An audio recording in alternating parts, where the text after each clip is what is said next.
నమస్తే, welcome to I news. భారత విదేశాంగ మంత్రి ఎస్ జయశంకర్ మరోసారి తన దౌత్య బాణంతో శత్రువుల గుండెల్లో వణుకు పుట్టించారు. పొరుగు దేశాలతో సంబంధాలు ఎలా ఉండాలో ఆయన చెప్పిన విధానం ఇప్పుడు ప్రపంచవ్యాప్తంగా హాట్ టాపిక్ గా మారింది. మంచి పొరుగు వారితో స్నేహం, ఉగ్రవాదాన్ని పెంచే చెడ్డ పొరుగు వారితో యుద్ధం అన్నదే భారత్ కొత్త పాలసీ అని ఆయన కుండబద్దలు కొట్టారు. ముఖ్యంగా పాకిస్తాన్ ఉద్దేశించి ఆయన చేసిన లాక్డ్ అండ్ లోడెడ్ తరహా వ్యాఖ్యలు ఇప్పుడు ప్రకంపనలు సృష్టిస్తున్నాయి. అసలు జయశంకర్ చెప్పిన ఆ గుడ్ అండ్ బ్యాడ్ నైబర్స్ కథేంటి?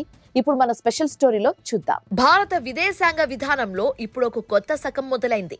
స్నేహానికి స్నేహం, దెబ్బకు దెబ్బ. ఇదే జయశంకర్ మార్క్ డిప్లొమసీ. తాజాగా ఒక కార్యక్రమంలో ప్రసంగించిన ఆయన పొరుగు దేశాల గురించి కళ్ళు తెరిపించేలా నిజాలను మాట్లాడారు. ఇటీవల తాను బంగ్లాదేశ్ మాజీ ప్రధాని ఖలీదా జియా అంత్యక్రియలకు హాజరైన విషయాన్ని ప్రస్తావిస్తూ, ఒక పొరుగు దేశం మనతో మంచిగా ఉంటే వారికి కష్టం వచ్చినప్పుడు ఆదుకోవడం మన కనీస ధర్మమని ఆయన గుర్తు చేశారు. మంచి పొరుగు దేశాల కోసం భారత్ కోట్లాది రూపాయల పెట్టుబడులు పెడుతుందని, విద్యుత్, రోడ్లు, ఓడరేవులు, వాణిజ్యం ద్వారా వారి అభివృద్ధిలో భాగస్వామ్యం అవుతుందని జయశంకర్ చెప్పారు.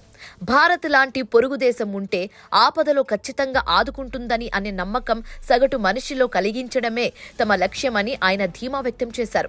అయితే సరిగ్గా ఇక్కడే ఆయన తన రూటు మార్చి పశ్చిమ వైపు ఉన్న పాక్ పై విరుచుకుపడ్డారు. ఏ దేశమైనా సరే ఉద్దేశపూర్వకంగా పదే పదే ఉగ్రవాదాన్ని ఒక ఆయుధంగా వాడుకుంటే మా ప్రజలను రక్షించుకునే హక్కు మాకు ఉంది అని జయశంకర్ గర్జించారు.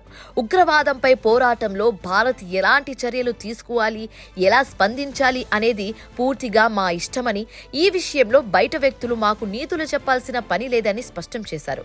దశాబ్దాల క్రితం కుదిరిన జలాల ఒప్పందాలను గుర్తు చేస్తూ, ఆనాడు మేము మానవత్వంతో నీటిని పంచుకున్నామని, కానీ దశాబ్దాలుగా ఉగ్రవాదాన్ని పెంచి పోషించే వారితో స్నేహం అనేది అసాధ్యమని తేల్చి చెప్పారు. నీరు కావాలని మమ్మల్ని అడుగుతూనే మాపై ఉగ్రవాదులను ఉసగలపడం ఎప్పటికీ జరగని పని అని జయశంకర్ చేసిన వ్యాఖ్యలు పాకిస్తాన్ పాలకుల గూబ గుయ్యమనిపించేలా ఉన్నాయి.